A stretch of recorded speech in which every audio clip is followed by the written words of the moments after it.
All right, I'm going to give the short version of this now. A little glitch here and there. I have a 30-year journey, and I consider it a wake-up, a special, a spiritual mission of sorts, and a special mission on this earth. So what I say, I do see as a wake-up call for folks, okay? Because I've been exposed to certain insights and understandings and bringing forth understandings and resolutions and positive things out of this unfathomable story of my life. And if you doubt, maybe we'll talk about that sometime. You'll see as the road progresses. So I'm going to start by talking about emotional abuse for one, and maybe even more broadly, a culture that kind of, and let me get to a quick in a minute, on a point, that it's about finding your soul, that appropriate stance, the purpose, what's good, and then developing your purpose and bringing it forth in a constructive and appropriate, assertive way. And this is why I'm saying this. And so I will talk about emotional abuse a bit. And, because emotional abuse is this unseen thing. And I'm not only talking about when it happens to an individual, and it can happen in families, in workplaces, in communities, in apartment buildings, all kinds of things. It can happen anywhere. And I'm also talking about a generalized attitude that's out there in our culture that we have to confront. And I don't know everything, but I know, I was given not only just a 30-year mission, which has been my work in bringing it forward.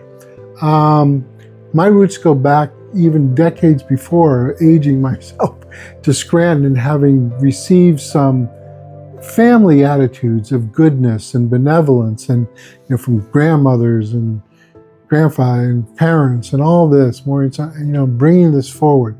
So there's a special reason to my story. And, then about 30 years ago, even longer, but let's say 30 years, people started to come at me like relentlessly in all kinds of ways, right? You can talk about divorce, narcissistic, family, off-kilter parts of the family. Really just this perfect storm of events came against me. And what I utilized it as is this training ground, because what I'm getting at, when you're dealing with something so deep and people are coming at you so much, you have to find something to hold on to, something dear that's right and appropriate. And for me, it's things like fairness. Like, I'm not going to be bullied and treated unfairly.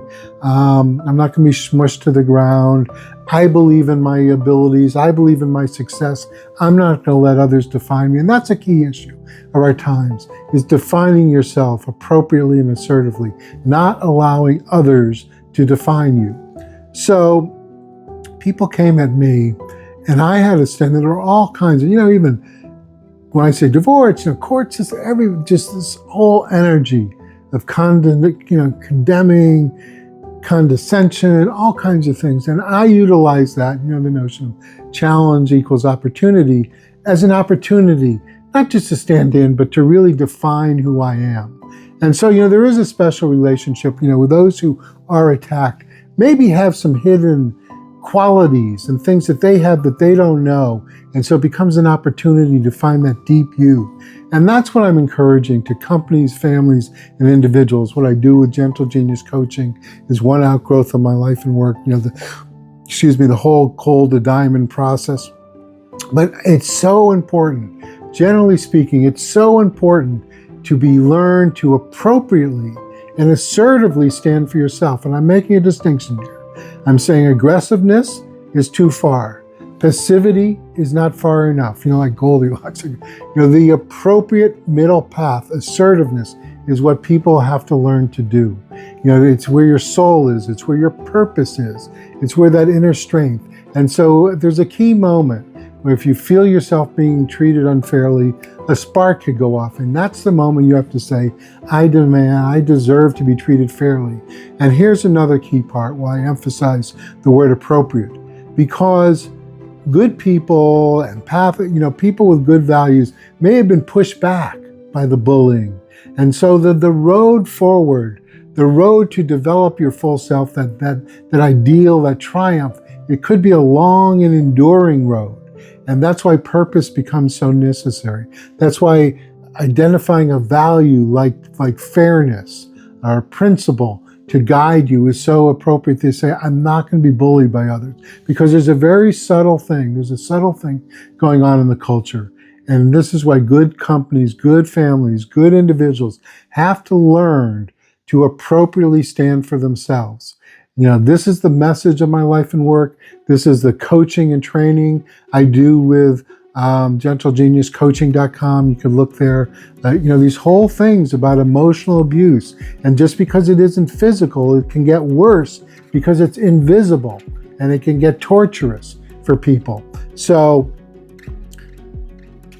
I want people to be aware of this cultural thing, and it can happen anywhere, workplaces, communities, buildings, family, anywhere. And you have to be attuned and learn these skills to appropriately. That's why I even call it the assertiveness revolution, because I want people to wake up, as I say. I want to create this understanding and this awakenedness that you have to be aware of what's in the culture and develop the skills to appropriately and assertively stand for who you are. Take a look at our websites, get in touch, chat as you like, send me a message, but have the honor, I'll put it on the screen, I'll show it up here. But for $299, people can start to become known as the people who stand for what's right and what's fair in their homes, communities, in the world, and do it with integrity. Thank you.